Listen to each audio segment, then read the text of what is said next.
All right, clear coat went on this morning, and I gotta say, much as I really don't like the Discovery show and do not like the ship, this is looking nice.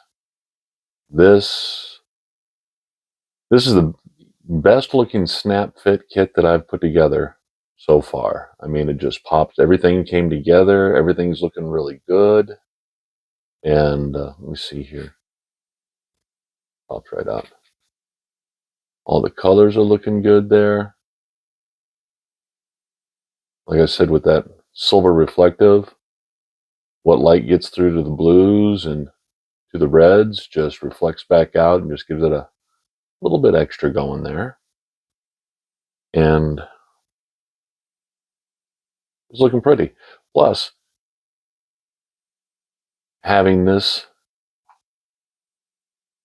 leftover color, you can't even tell where I fixed where any of the masking tape pulled some of the color off. So always keep that extra around. Now, next up is going to be doing the decals. And there are a couple of important instructions on this one. Make sure that you read over your instructions.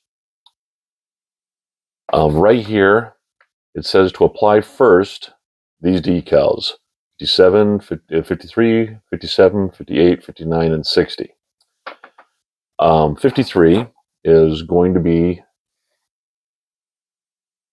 these long silver ones that go right along here on both sides. So those need to be done.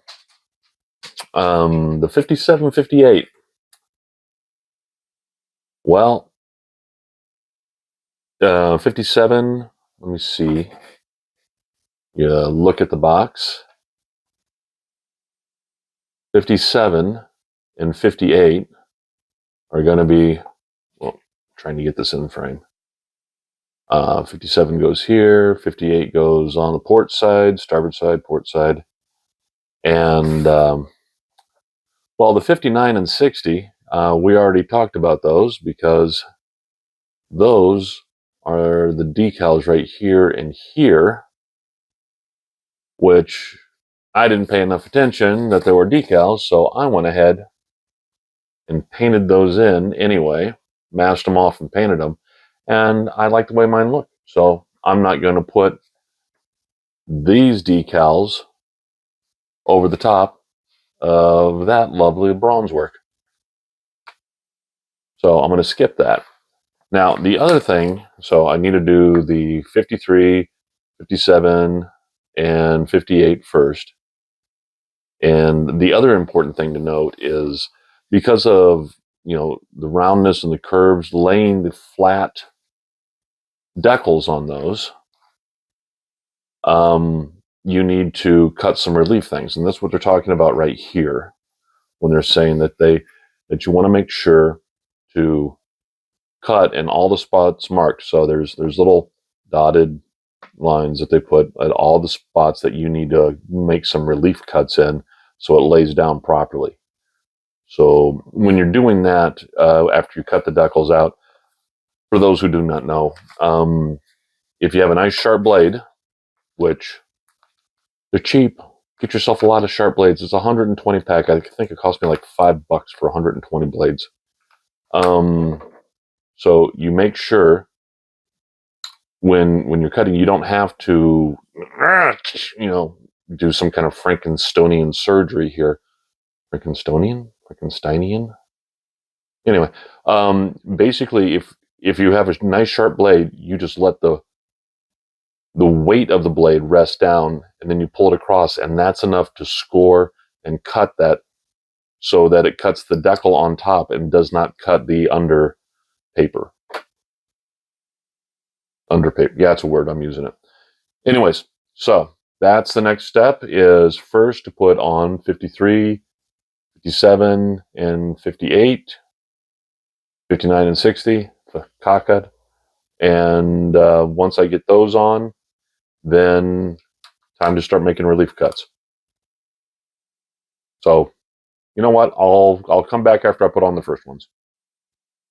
All right, I am back. I'm almost ready to start on 16, 17, 18, which go around here. I've made the relief cuts using my blade, but I wanted to show you. I got the silvers on there and there, and those other ones that went on the side, they go right there. So looking good. So looking good. Maybe it's still a little too wet. So you got too much liquid just floating your decal there, your decal there. Take your Q-tip and you just touch it and suck that water up.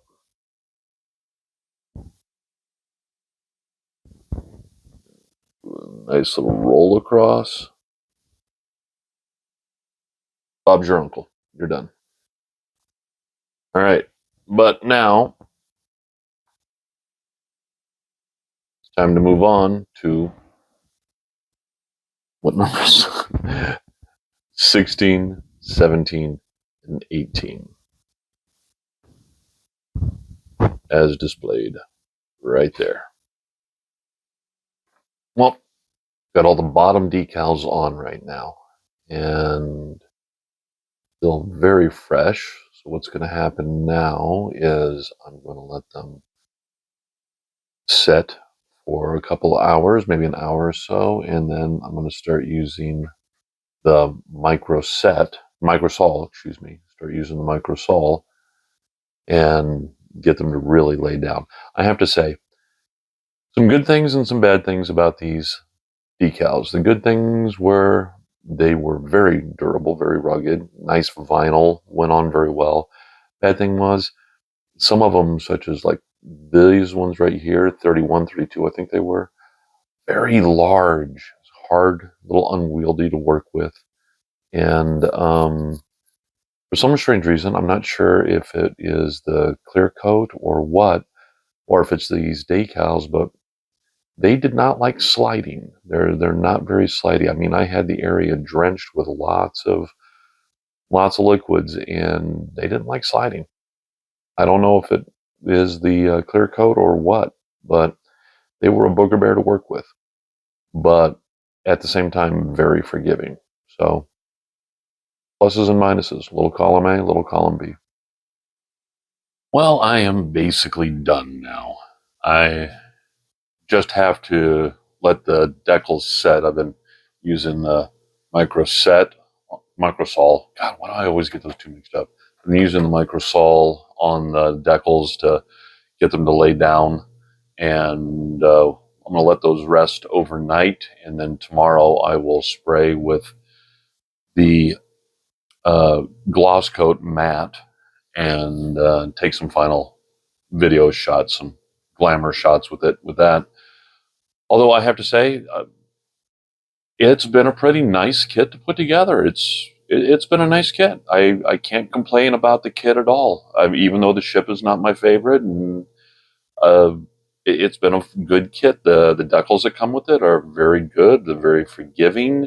Only a couple little issues, such as marked as to location. These two dark bands here and these two dark bands were actually switched. I didn't notice till I was starting to apply what I thought this one was supposed to go here, and then the angles weren't matching up, and I realized, no, it's got to go over there. But those, and also when dealing with these under here, I mean, there's some things that if I were to do this ship again, I would, it almost begs to not have certain sections put together until the decals are put on, but then the decals wouldn't look as good as, I mean, like these ones right here, there was just a tiny bit of overlap on these ones right on the dish when it came up to the neck, and I had to eventually just trim off the excess that was going up on both sides, and also on the underneath portion on the, I guess that would be dorsal, ventricle, the bottom, on the bottom. But other than that, I like it. I like the fact that I messed up and painted these bronze when it should have been the decals, and you know what? I like the paint I did instead, so I like that. But it's a good little model. It'll give you some fun time learning how to paint that bronze on there and get your masking done correctly. It really the wall to wall, and I really hope that isn't. I will start that in a second. As I was saying, I'm really the decals, the wall to wall. I guess they call them wall to wall decals. I mean, literally almost every square millimeter of this, except for like aft here and the very top here, and that there, every other square millimeter is covered with a decal of some kind. Um, so it kind of hides my paint job that I did, but at the same time, the way the decals allow it to shine through, I really makes me realize that I did a good paint job, so I can be proud of that. But like as I said, it's a fun little ship to put together and paint and put the decals on. Some people out there light it. It does have plenty of capacity for that. You'd have to change out the stand on it because there's no way to run it up through this spindle stand. You'd have to change that out for something else. But it's got plenty of room on the inside to run some speaker wire down and do a couple LEDs in here to light that up, as well as one in the front to light that up, and run one up the neck to light up the inside of that globe. I mean, that'd be pretty easy to do. I just didn't want to because I'm lazy. But other than that, good little ship, fun little model. I would I would recommend.